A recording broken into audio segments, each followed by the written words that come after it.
El tema de hoy es onus probandi, la carga de la prueba en el proceso penal.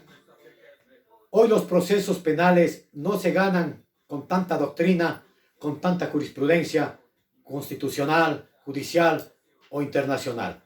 Los procesos penales se ganan con pruebas de cargo y con pruebas de descargo. ¿A quién corresponde la carga de la prueba? Corresponde a Fiscalía en el caso de los delitos de acción pública y corresponde al acusador particular, al querellante en los delitos de acción privada. En todo delito, la función, la finalidad es descubrir el delito, la materialidad de la infracción y descubrir al delincuente, al autor, al coautor, al cómplice. ¿Cómo? Aquí viene lo importante.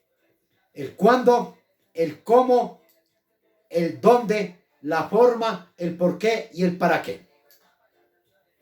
Dentro del proceso penal existen fases. La fase investigativa o indagación previa son elementos investigativos. La fase de instrucción fiscal o primera etapa del proceso penal, elementos de convicción, de cargo y de descargo. Y la etapa de juicio, en donde se convierte el término recién en pruebas. Tenemos diferentes tipos de pruebas, materiales, testimoniales e instrumentales. Para demostrar dónde se cometió el delito, se realiza, por ejemplo, la inspección ocular técnica en la fase de indagación previa. En la instrucción fiscal la judicializamos bajo el principio doctrina POPI, pedida, ordenada, practicada e incorporada conforme a derecho. Y en la etapa de juicio comparece el perito para dar fe y testimonio que efectivamente él realizó dicha pericia y que el lugar existe. Existen varios elementos de prueba. Existe también lo que conocemos la libertad probatoria y los principios y garantías para la realización de la prueba. Hemos dicho que hay prueba legal o prueba ilegal. Ya no hay ningún tipo de prueba más. La prueba legal es aquella que cumple los principios legales, constitucionales, instrumentos internacionales, respetan la dignidad, la igualdad, la libertad de las partes procesales. La prueba ilegal es aquella que contraviene dichas disposiciones legales, constitucionales e internacionales. Aquella que contraviene ciertos principios para la prueba, como el principio de la contradicción, es decir, aquel que una prueba tiene que ser puesta a disposición de la otra parte para que pueda objetarse o pueda impugnarse. Existe el principio de legalidad procesal penal de la prueba, es decir, aquel que no se practica conforme a las solemnidades. Por ejemplo, no puede acudir a la realización de una pericia porque no le notificaron.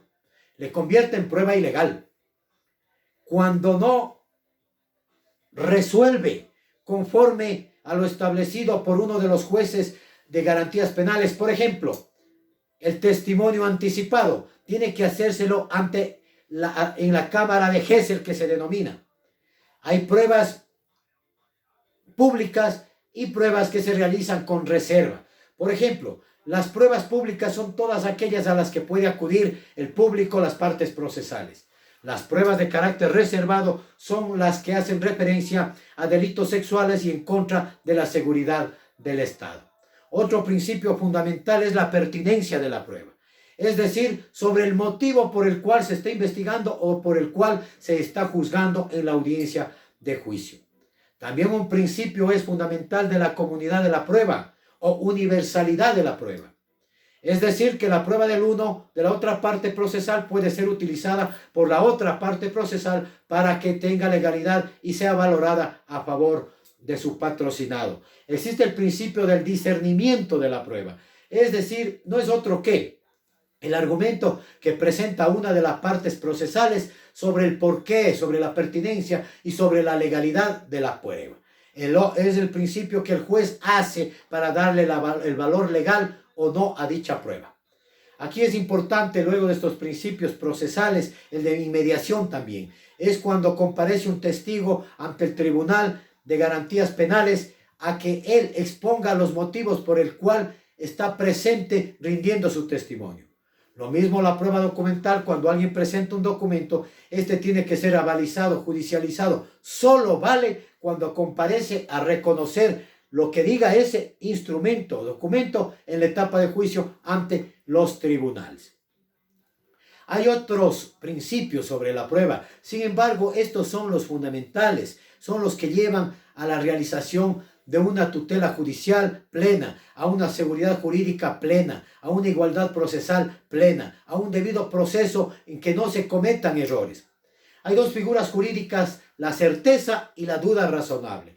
La certeza se da cuando no hay pruebas, es decir, insuficiencia de elementos probatorios. Aquí quiero referirme cuando hay o no hay pruebas, no hay elementos de convicción en la instrucción fiscal. En la etapa preparatoria, el juez tiene que dar el sobreseimiento porque no tiene la certeza de que pudiera ser llamado a juicio a la última etapa del proceso penal. En cambio, la insuficiencia probatoria lleva a la institución conocida como la más allá de la duda razonable, es decir, aquella que genera el respeto al principio de inocencia, el respeto al principio indubio pro reo, es decir, lo que más le favorece al reo, el principio del pro hominem, lo que más le favorece a la persona humana, al ser humano. Y cuando no hay una prueba suficiente, elementos probatorios legales, simple y llanamente se ratifica la inocencia del patrocinado, del defendido. Debemos manifestar también qué pasa cuando se nos niega una prueba. Cuando la Fiscalía no ha permitido la realización de algún elemento probatorio. Este genera, en la audiencia preparatoria de juicio, genera la nulidad por afectar el derecho a la defensa. Tiene que ser nulo por afectar la tutela judicial, el principio de contradicción, el principio de igualdad de las partes. En definitiva, por afectar a leyes materiales, el Código Orgánico Integral Penal, por afectar a la Constitución, por afectar a leyes internacionales. También hay la figura de la nulidad constitucional en la Corte Nacional de Justicia, cuando genera la nulidad de lo actuado, por ejemplo, por falta de apreciación de una prueba, de valoración de una prueba. Cabe decir que el tipo de pruebas no siempre se las presenta en diferentes recursos. Por ejemplo, en apelación no se requiere de prueba alguna. El recurso de casación tampoco se requiere de prueba ni se remite el argumento sobre las pruebas, pero sí sobre la valoración o no valoración de las pruebas. En tanto que un recurso, por ejemplo, de habeas corpus, sí podemos presentar pruebas testimoniales, pruebas materiales, instrumentales. Igual en un recurso de revisión penal presentamos nuevas pruebas, los tres tipos de pruebas que había hecho referencia y que son las que han existido, existen y existirán siempre. Dicho sea de paso, debemos manifestar nosotros qué pasa con todo este tipo de pruebas. ¿Qué pruebas son fundamentales y qué pruebas no son fundamentales? Fundamentales son las pruebas legales presentadas para cada caso. Por ejemplo, para el caso de delitos contra la vida, reconocimiento del lugar de los hechos, reconstrucción de los hechos, pericia sobre las evidencias que tenemos, un arma de fuego, un arma blanca, la reconstrucción de los hechos para demostrar la manera en que se cometió el delito, una experticia psicológica para demostrar si tiene una mens rea, una mente criminal, si lo hizo con conciencia, con voluntad, un examen psiquiátrico para ver si el ciudadano es capaz, tiene consentimiento o es un inimputable. También es importante las pruebas instrumentales, como aquellos practicados a los elementos telemáticos, informáticos, las redes sociales, WhatsApp, Instagram, para establecer cuáles son los vestigios, las huellas del delito. Para eso está la criminalística, los peritos de criminalística. Obviamente tienen que cumplir ese principio de legalidad, pertenecer al Consejo de la Judicatura, pertenecer a criminalista, que haber estudiado, ser peritos o especialistas en el área. Por ejemplo, un médico legal para el caso de lesiones, médico legal, un obstetra, un ginecólogo para el caso de delitos de violación sexual, un experto en entorno social, las trabajadoras sociales, para establecer si hay el riesgo o no, tanto para la víctima cuanto para el presunto delincuente. ¿Quién lleva el onus probandi? Manifestamos que el onus probandi corresponde a Fiscalía. Sin embargo, el ejercicio procesal penal nos ha llevado a que nosotros, los defensores, muchas de las veces llevemos de la mano a Fiscalía.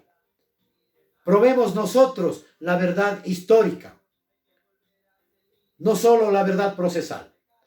¿Cuál es el fin de la prueba? ¿Ganar o perder? Fiscalía debería, de acuerdo a las Naciones Unidas, demostrar con prueba legal elementos de cargo y elementos de descargo para demostrar hubo delito o no hubo delito, hay responsables o no hay responsables. Pero ese principio de imparcialidad no se cumple. Ese principio de objetividad no se cumple. Ese principio de investigación integral de la verdad que debe ser llevado con todas las pruebas no se cumple en la mayoría de casos. ¿A dónde nos lleva la prueba? A la investigación y al derecho a la verdad procesal. Dicho esto, quiero agradecerles a todos aquellos que han mirado este tema de hoy, onus probandi, la carga de la prueba en el proceso penal.